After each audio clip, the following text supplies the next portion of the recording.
Assalamualaikum warahmatullahi wabarakatuh dan salam sejahtera. Nama saya Abdul Malik bin Daud.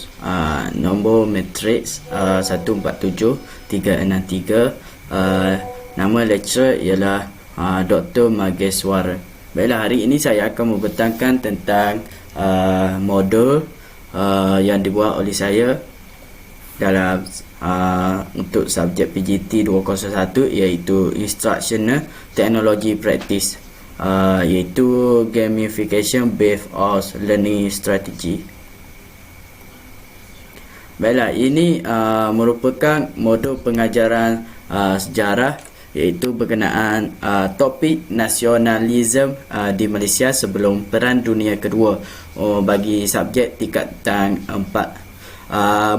Tema modul ini tema modul bagi topik ini adalah nation building, iaitu pembinaan negara. Masa yang diperuntukkan adalah selama 1 jam.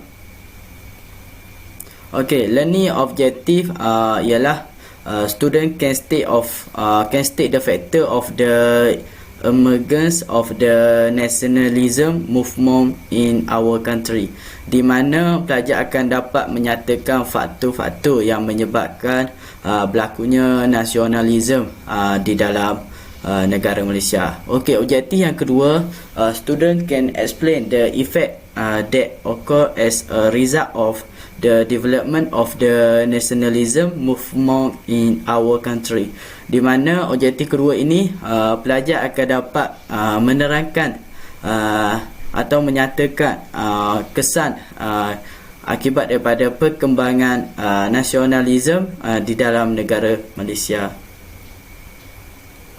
Okey, ini merupakan lesson plan yang dibuat oleh saya selama 1 jam bagi subjek sejarah untuk kelas 4 amanah. Di dalam lesson plan ini mengandungi standard kandungan, standard pembelajaran, objektif pelajaran dan aktiviti. Okey, ini adalah untuk induksi sampingan sebelum menjalankan sesi pengajaran di dalam kelas. Saya menggunakan gambar tokoh pejuang Tanah Melayu, di mana masa yang diperuntukkan ini adalah selama 5 minit. Guru akan menyuruh pelajar untuk memegang gambar tokoh yang dibawa olehnya. Murid akan diarahkan oleh guru untuk meneka siapakah tokoh yang terdapat di dalam gambar tersebut berdasarkan pengetahuan pelajar. Guru akan menceritakan sedikit berkenaan tokoh tersebut sebelum memulakan sesi pengajaran dan pembelajaran di dalam kelas dijalankan. Okey, aktiviti yang pertama adalah tayangan PowerPoint. Masa yang diperuntukkan juga adalah selama 5 minit.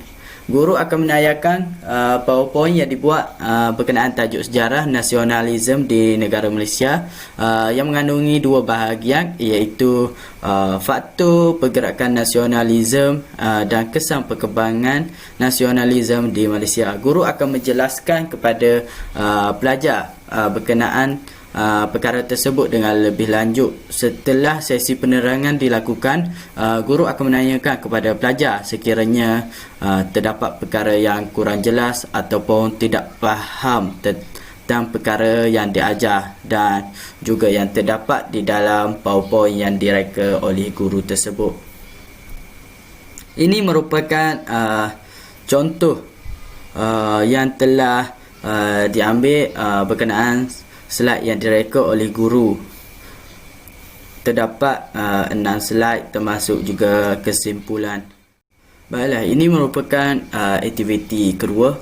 Selepas guru melakukan tayangan PowerPoint dan melakukan sesi pengajaran, dengan itu guru akan menguji kefahaman pelajar di dalam permainan word-wall yang pertama, iaitu masa yang diperuntukkan adalah selama 5 minit. Dan permainan word-wall ini adalah dikenali sebagai Make Chess. Soalan yang terdapat di dalam aplikasi ini adalah satu bahagian sahaja, iaitu berkenaan faktor-faktor kemunculan gerakan nasionalisme di negara Malaysia. Soalan yang direka, terdapat 6 soalan bagi menguji tahap kefahaman pelajar dengan lebih mendalam tentang faktor-faktor kemunculan gerakan nasionalisme. Guru merahakkan masa untuk pelajar menjawab soalan yang terdapat di dalam permainan tersebut selama 5 minit. Selepas 5 minit itu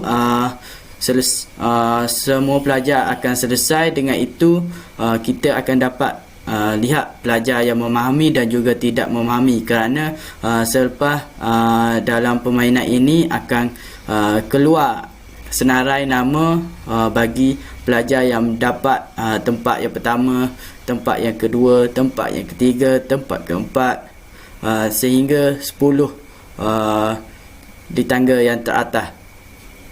Ini merupakan link wall yang dibina oleh guru.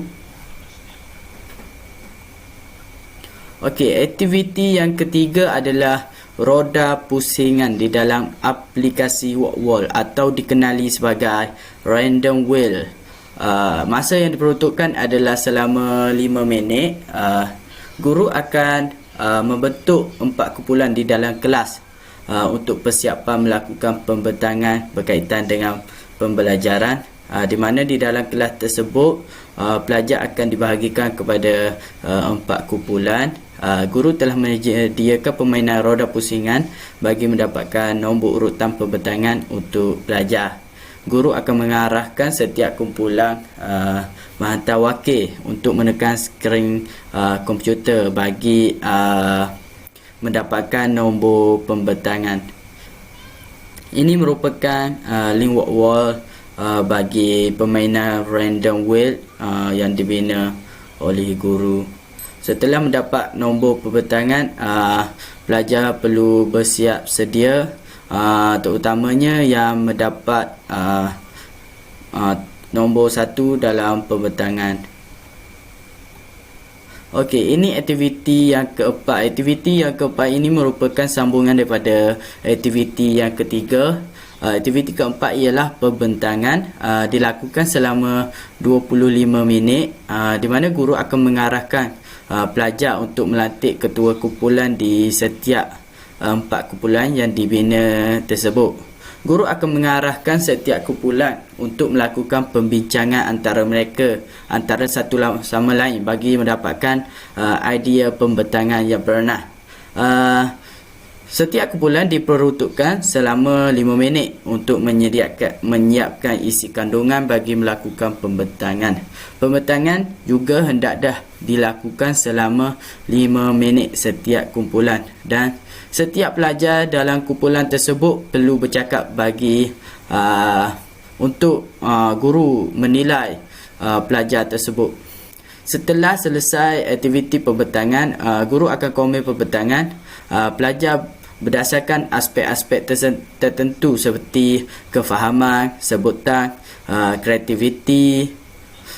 Guru akan menilai pelajar dengan menggunakan borang penilaian yang telah dibuat seperti yang terdapat di dalam slide ini. Terdapat borang penilaian yang telah dibuat oleh guru, yang mana pelajar kumpulan pelajar yang mendapat tempat pertama adalah mendapat jumlah 190, dan yang kedua, yang ketiga dan yang keempat pelajar yang paling bawah. Baiklah, ini merupakan aktiviti yang kelima. Setelah pelajar melakukan pembentangan, maka pelajar tersebut akan sekali lagi diuji kefahaman mereka di dalam aplikasi wall, dan permainan ini dikenali sebagai Whack-A-Mole. Soalan yang terdapat dalam aplikasi ini adalah berkenaan kesan-kesan perkembangan gerakan nasionalisme di negara Malaysia. Terdapat 5 jawapan betul dan 5 jawapan yang salah direka bagi menguji kefahaman mereka dengan lebih mendalam. Di mana permainan ini pelajar perlu pantas dan cepat menekan jawapan yang betul. Di mana saya reka jawapan betul dan juga jawapan salah ini adalah bagi mengelirukan pelajar, di mana untuk mengenal pasti jawapan betul dan jawapan yang salah, pelajar perlu cepat menekan di jawapan yang betul. Sekiranya pelajar menekan di jawapan yang salah, maka keputusan pelajar perolehi adalah berada di peringkat yang paling rendah. Guru akan merahakkan masa untuk pelajar menjawab ini dalam permainan ini adalah selama 5 minit, dan keputusan akan ditunjukkan kepada pelajar selepas mereka selesai menjawab permainan ini. Link walk wall permainan ini telah disertakan di dalam slide ini.